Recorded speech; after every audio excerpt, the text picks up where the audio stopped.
Trisha O.C. Frimpong had breakfasted at the Meridian Grand every Sunday for 11 years, and she knew how the dining room worked. She knew the sound of the silver warming covers, the precise angle at which Raymond, the longtime weekend maitre d', tilted his head when a table was ready.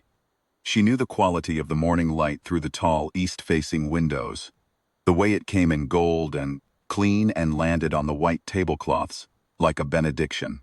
She thought she knew every ordinary thing about that room. She did not know what she was about to see. The two girls arrived at 9:10. Patricia noticed them at once. It was impossible not to. The older one was perhaps 19. Slight and neat in a cream blazer, her natural hair gathered high.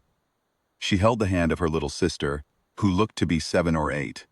Dressed in a yellow dress with white buttons, small patent shoes that caught the light when she stepped. The child looked at the dining room the way children look at things that are genuinely wonderful. The warming station, the tall floral arrangement, trays of pastries under glass, with round, quiet eyes. They were the kind of sight that made a room feel lucky to contain them. The young woman led her sister to the host stand and smiled at the attendant there. A woman named Greta, whom Patricia had seen most Sundays, though they'd never spoken. Greta did not smile back. "Excuse me," the young woman said, her voice warm and clear. "We have a reservation. Addo, party of 2. Greta looked at the younger girl. Then she looked at the dining room, its linen-draped tables, the other guests settled with their coffee and their newspapers. And something shifted in her expression, something not quite readable but not quite hidden either. "I'm sorry," Greta said. "This is an adult dining space. We don't accommodate unaccompanied minors." Patricia set down her teacup. The young woman did not raise her voice. She kept her hand around her sister's and said, quite evenly, "She's not unaccompanied. She's with me." "Require a parent or legal guardian for guests under 12, Greta said, and her tone had moved from smooth to flat. The way a door sounds when someone pushes a bolt home. "I'm her sister," the young woman said, "and I have a reservation in our name." "The reservation may be yours," Greta said, "but the policy is the policy. The child would need to wait in the family lounge on the second floor." She gestured toward the elevator bank, without looking at either of them again. Patricia watched the little girl's face. The child had not stopped holding her sister's hand. She had looked at Greta when the word unaccompanied was used, and then she had looked up at her sister, and Patricia recognized that look. It was the look of a child deciding whether or not to be frightened by following what the trusted person does. If the older girl had flinched, the child would have flinched. But the older girl did not flinch. "There's no such policy posted," the young woman said, still calm. "I've stayed at this property before. I'd like to see it in writing, please." Greta blinked. "It's at the manager's discretion." "Then I'd like to speak with the manager." Greta's chin lifted slightly. "He's with other guests at the moment." "I'll wait," the young woman said, and gently guided her sister to the 2 chairs beside the host stand, where they sat. The small girl in the yellow dress, folding her hands in her lap, the older one setting her phone on her knee. They waited without theater, without complaint, with the particular patience of people who have been made to wait before, and have decided that waiting is not losing. Patricia watched 3 other tables glance over, and then look back at their plates. She watched a server, a young man named Deshawn, who had once helped Patricia when she'd left her umbrella at the coat check, pause at the entrance, kitchen, watch, and say nothing. After 4 minutes, a heavy-set man in a gray suit appeared from the back of the room. His name, Tricia would later learn, was Hartwell. He was the weekend floor manager, and he walked with the unhurried authority of a man who had handled many small problems and expected this to be another one. He introduced himself.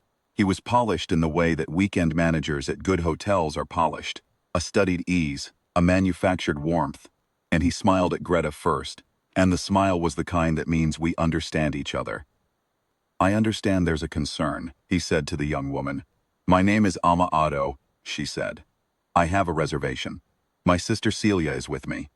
We were told she can't be seated because she's under 12 without a parent present. I'd like to understand the written policy behind that." Hartwell glanced at the child. "It's really more about the dining experience," he said. And there was something careful in how he arranged his words, careful in the way that people are careful when they are not willing to say plainly.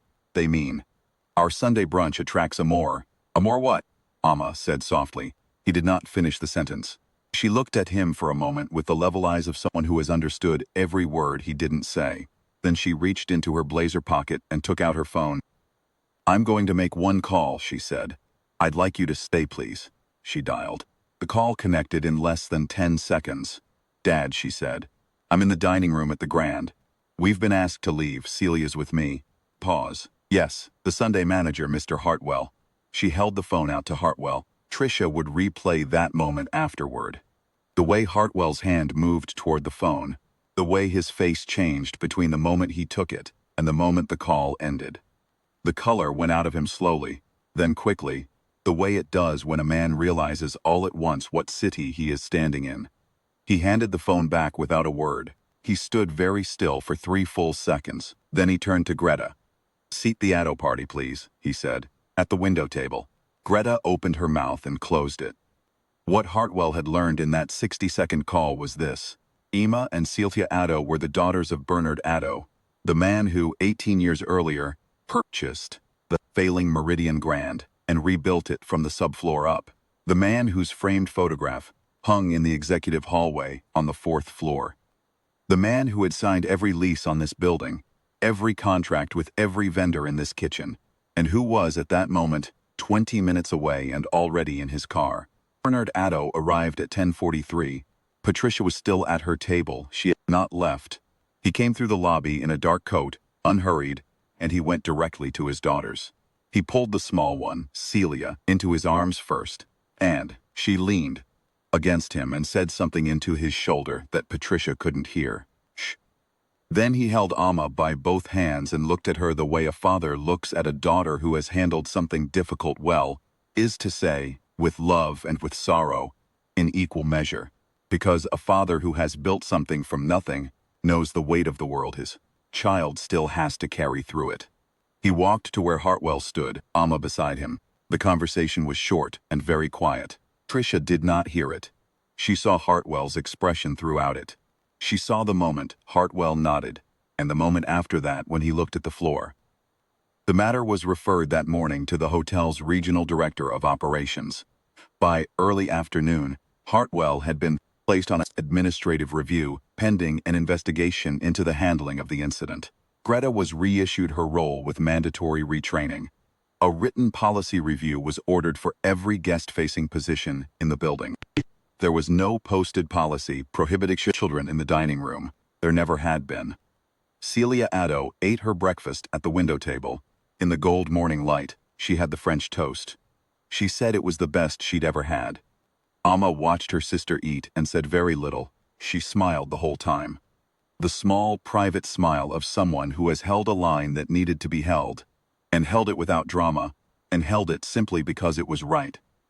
Patricia paid her bill and buttoned her coat. She paused at the door and looked back at the two of them. The little girl in the yellow dress, with the white buttons, the older one leaning her chin on her hand, and she thought about all the ordinary things she had believed she knew about that room. She understood, walking out into the Sunday morning, that she had learned something new.